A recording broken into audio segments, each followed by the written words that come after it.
Welcome back to my channel. जय श्री कृष्ण। महाभारत युद्ध में दुर्योधन की विभिन्न नीतियों और कार्यों का परिणाम था, ना कि किसी एक घटना का। उसकी प्रमुख गलतियों में पांडवों के साथ जो छल था। चलिए जानते हैं उसने अपने जीवन में ऐसी कौन सी गलतियां की जिसे उसने मरते समय स्वीकार किया और जिसको सुनकर सभी वहां रोने लगे। दुर्योधन की प्रमुख गलतियां थी। पांडवों को जहर देकर मारने का प्रयास। जब पांडव छोटे थे तो उसने जहर दिया जिस पे भीम को गंगा नदी में बहा दिया, जो कि भीम नागों के राजा के हाथ लग गए, जो कि उन्होंने उसे 10,000 हाथियों के बराबर बल पिला दिया, जिसके बाद भीम बच के बाहर आ गए।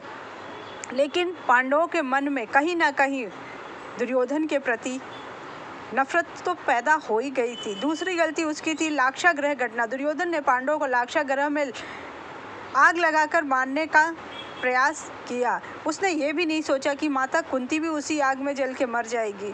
लेकिन विदुर नीति के जी के अनुसार वह जीवित बच गए, जो कि उनके प्रति पांडवों के मन में और भी नफरत होती गई। और दुर्योधन इसके बावजूद भी नहीं रुका।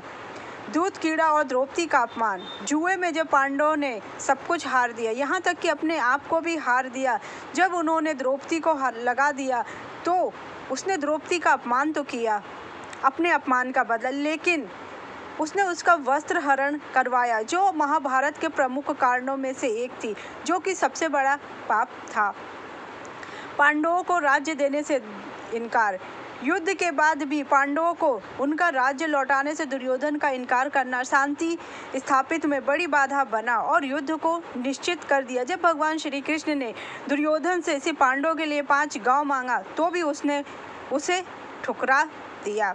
भगवान श्री कृष्ण ने दुर्योधन को पांडवों को सिर्फ 5 गांव देने का प्रस्ताव दिया था, लेकिन उसने गर्व में इसे ठुकरा दिया और कहा कि वह सुई की नोक पर भी जमीन नहीं देगा, जिससे युद्ध अस्थायी हो गया। युद्ध किए बिना। नारायणी सेना का चयन। श्री कृष्ण ने 2 विकल्प दिए थे दुर्योधन को। एक, वह निहत्थे खड़े रहेंगे और दूसरी उनकी विशाल नारायणी सेना। दुर्योधन ने श्री कृष्ण की बजाय नारायणी सेना चुनी, जो उसकी रणनीति भूल थी और अंततः उसकी हार का कारण बनी। गांधारी ने दुर्योधन से निर्वस्त्र होकर आने को कहा था ताकि उसका पूरा शरीर वज्र का बन जाए, लेकिन भगवान श्री कृष्ण ने उसे बताया कि अपनी माँ के पास ऐसे नहीं जाते। उसने लज्जावश उसने केले के पत्ते अपने कटी जांघ पर बांध लिए। उसका पूरा शरीर तो वज्र का हो गया, लेकिन जिस पे उसने केले का पत्ता बांधा था वो जांघ कच्ची रह गई, जो कि भीम की प्रतिज्ञा के अनुसार उसने कसम खाई थी कि वह जब तक दुर्योधन की जांघ नहीं तोड़ेगा तब तक उसकी प्रतिज्ञा पूरी नहीं होगी। भीष्म और द्रोणाचार्य का तिरस्कार। दुर्योधन ने अपने महान गुरुओं और योद्धाओं भीम और द्रोणाचार्य की सलाह को बार बार अनदेखा किया। युद्ध के नियमों का उल्लंघन भी उसने किया। युद्ध के नियमों का उल्लंघन करने और धर्म की मर्यादा तोड़ने के कारण भी उसे और उसके साथियों को अधर्मियों की तरह मारा गया कि उसने अभिमन्यु को छल से मारा था, जहां 7 महारथियों ने मिलकर एक निहत्थे अभिमन्यु को मारा। उसका परिणाम ये हुआ कि अभिमन्यु तो मारा गया, उसके बाद कर्ण को भी उसी तरह मरना पड़ा, उसके बाद द्रोणाचार्य को भी मरना पड़ा, क्योंकि एक बार अगर किसी ने युद्ध की रणनीतियों का उल्लंघन कर दिया तो वह आप पीछे नहीं हट सकते। दुर्योधन गलतियों पे गलतियां करता गया।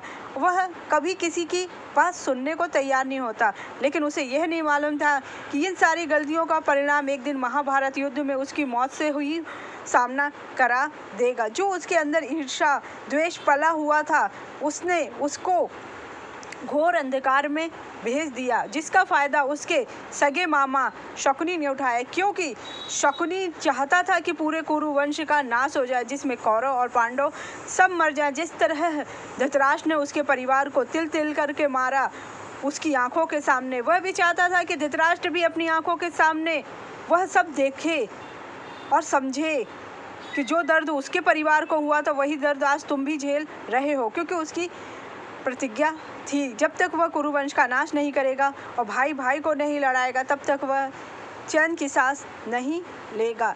इन सारी गलतियों के बावजूद भी दुर्योधन कभी नहीं सीखा, न कभी सुधरा। वह गलतियों पे गलतियां करता चला गया। उसको भगवान श्री कृष्ण ने कितनी बार समझाने का प्रयत्न किया, उसके बड़ों ने समझाने का प्रयत्न किया, यहाँ तक कि उनकी माँ ने भी उसे समझाना। जब वह पैदा हुआ तो विदुर ने कहा कि इसे मार दो, यही विनाश का कारण बनेगा, लेकिन धृतराष्ट्र ने उसकी बात नहीं मानी। अगर आपको मेरी जानकारी अच्छी लगी तो मेरे चैनल को लाइक कीजिए, सब्सक्राइब कीजिए, शेयर कीजिए।